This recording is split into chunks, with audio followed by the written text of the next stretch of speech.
The big story this evening now, Uttar Pradesh government has waived registration fees on hybrid vehicles. Now, this has resulted in Maruti Suzuki being one of the top gainers on the Nifty today. Will more states follow? What's the impact likely to be on the costs of these vehicles? Tushar, in fact, now joins us with all these details. Tushar, hi. Tushar, this obviously is a step that could go a long way in boosting sales, but do you think that other states are likely to follow? Hi Nupur, while we cannot say if the other states will actually follow suit, but yes, it will be a further fillip to Maruti Suzuki's hybrid car sales.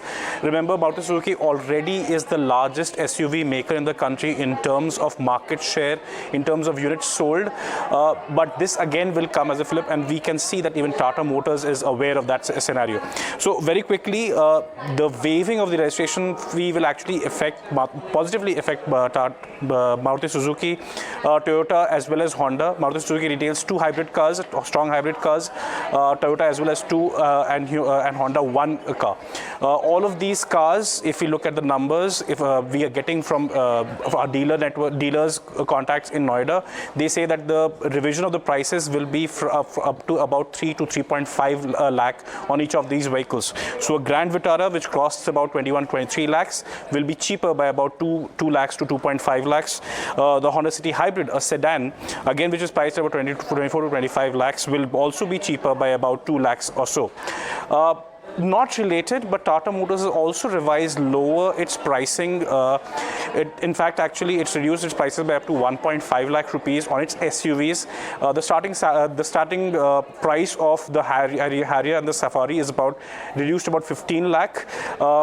That it's part of the production milestone, that the celebration of the production milestone the company has achieved. That's about 20 lakh units of the SUV that has been produced so far. EVs are also getting the benefit. The price of the Punch EV as well as the Nexon EV have also come down. So essentially, the SUV war is still hotting up. Maruti Suzuki, again, it will gain on the back of the fillip that it gets from UP. Remember, the third highest number of hybrid cars were sold in that state in the last financial year. So interesting space to watch out for as how the rest of the industry and the rest of the country reacts. Nupur. All right, Tushar, thank you for that. Now, do stay with us, however. Now, in fact, we also spoke to the chairman, R.C. Bhargava, in an exclusive conversation on what this move means for the company and the industry. Listen into a slice of that conversation. Everybody in the country wants 2 things. One is that the pollution level, the greenhouse gases which create the global warming should be reduced, and we should meet our zero carbon credit. The second is that our dependence on foreign imported oil must be ended or at least minimized to the extent possible. And the policy of electric vehicles was brought in for both these objectives. But it has been realized that while electric vehicles are gradually getting into the customers' buying package, there are large amount of ICE, petrol and diesel vehicles which are being bought also. And they continue to pollute and they continue to consume oil. And the use of hybrid vehicles, the use of CNG, the use of biofuels are all means to do that. So I think the UP government has been very proactive, very smart. All right, Tushar, if I could come back to you now. Tushar, you were talking about how, Tata Motors has also announced that it will reduce prices of its most popular SUVs.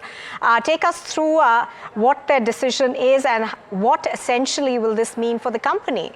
So essentially, this should not be read according to what UP has done. It's actually due to what Tata Motors tells us is due to the production milestone that it has achieved of 20 lakh SUVs being produced by the company across this range of the Punch, Nexon, Harrier and the Safari. So the discounts are up to about 1.4 lakh to 1.5 lakh across the SUV range. Even the EVs will come into consideration. The Nexon EV will be cheaper by about 1.3 lakhs, while the Punch EV will be cheaper by about 30,000 rupees. Now, we have to keep two things in mind here. Tata Motors has been pushing against any tax breaks for hybrid vehicles in the country. Remember, it's the market leader in the EV space, but Maruti Suzuki has been batting for the hybrid as a transition to electric vehicles. So let's see this particular story on that aspect as well. Secondly, the inventory buildup has also been consistently happening at Indian automakers. Tata, in fact, is still saddled with vehicles that were actually produced last year. It's still offloading that stock via a program called My 2023. The significant discounts there as well.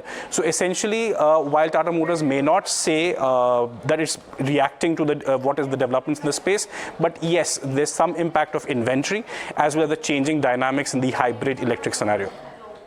Thank you very much for joining us with those updates now.